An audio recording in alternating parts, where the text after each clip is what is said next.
Film fans of YouTube, hello and welcome back to the channel. My name is Josh, your movie apprentice, and today I am looking at the unbearable weight of massive talent, in which a cash-strapped Nicolas Cage takes a job to appear at a billionaire's birthday party, but unbeknownst to him, he just so happens to be a Nicolas Cage superfan and the small matter of being the head of a cartel organization.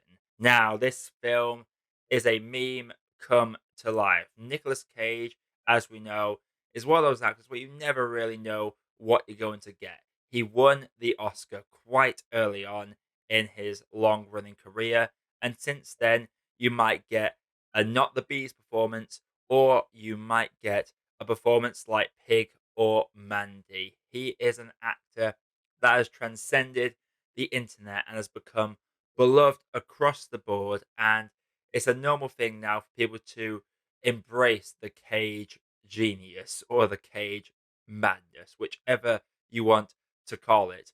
And this film could have been very self indulgent. It had a high risk of doing that with Nicolas Cage playing Nick Cage. But it was actually really, really endearing.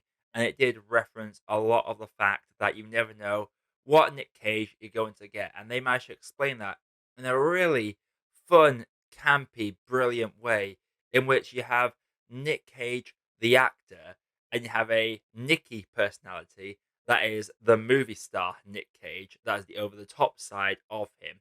The interactions between these two personas are some of the highlights of the movie.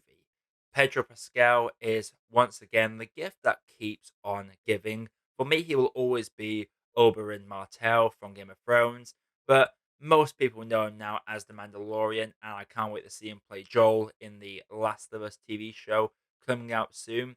He does a fantastic job of playing this absolute fanboy of Nicolas Cage. The way he is just shy around Nick Cage is fantastic to watch, and the chemistry these two share is brilliant. These two literally partake in what is my perfect date. I also have to say that even though Pedro and Nick Cage are going to be getting a lot of the plaudits for this, I have to say that the actress that plays Nicolas Cage's wife in this, Sarah Horgan, she is great in this. She goes from having these moments of intimacy with Nick Cage and these personal moments to very much the eye roll. Oh my god, here we go again. It's Nick Cage doing this Nick Cage thing. She does great with the limited amount of screen time that she does get, and you really buy the chemistry between those two characters. The comedy is very over the top and slapstick, as you would expect from a Nicolas Cage film all about Nicolas Cage. For me personally, I always see Nick Cage as the character of Big Daddy. Big Daddy? Wow. Okay. Kick Ass has changed a lot for me now I really think about it. But yeah, that's my favorite performance from Nick Cage. I think my first performance that I ever saw him in was Gone in 60 Seconds. I think that's where I first found out about Nick Cage back when I was younger. But the comedy between the two, there are obviously a lot of references to previous Nicolas Cage movies, but a lot of the jokes are just standard comedy as well. One of the highlights is the paranoid scene from the trailer. There's bits of it spoiled in the trailer, but in the film itself, it is way more funny.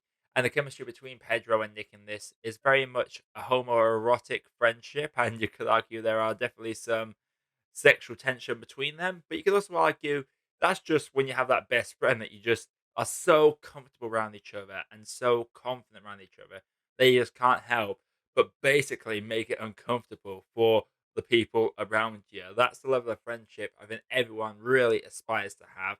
I absolutely love these two. You can see where the plot is going, and the villain is very obvious to see, and it's not that much of a reveal. It's revealed who the actual villain of the movie is, but that's not what we come to see. We came here to see Nicolas Cage basically be a parody of himself, and he very much delivers on that, but gives us some very powerful moments as well. One of his earlier crises is does he still want to continue acting? He is struggling to get these acting roles, which is quite far fetched because we know he's in a lot of movies as Nick Cage. But in this universe version of him, he is struggling to get roles, and he is strongly committing to quitting acting. And one of my favorite moments of the movie is where Pedro Pascal's character Javi is trying to convince him to not quit acting, and the way Nick Cage just snaps it on into this little role play scene is glorious. It is campy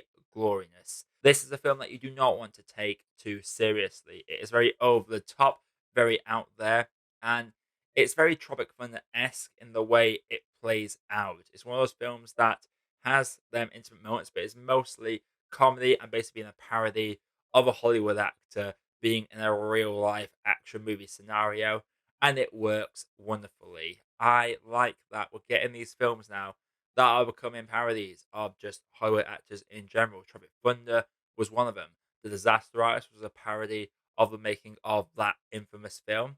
And this film is a parody of an actor and the many roles and outlet personalities that he has. It is a very funny movie. The audience that I was in stitches throughout.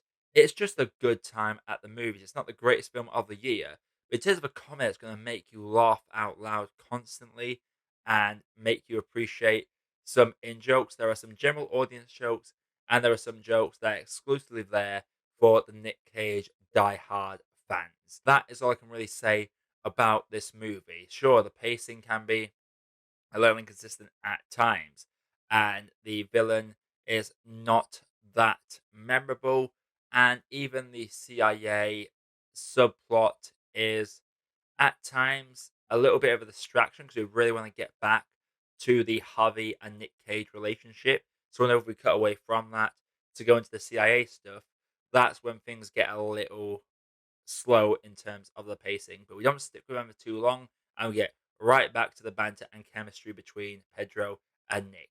And that's all I can really say about this movie. Overall, I'm going to have to say that for me, The Unbearable Weight of Massive Talent is a good cup of tea. So, The Unbearable Weight of Massive Talent, have you seen it? If you have, let me know what you thought down in the comments below. If you made it this far into the video, please consider subscribing and get us to that 400 mark sooner rather than later. And let me know, what is the first movie you ever saw Nicolas Cage in? Let me know in the comments below, and also let me know your favourites. But until next time, everybody, my name is Josh. I have been your movie apprentice, and I'll see you all next time.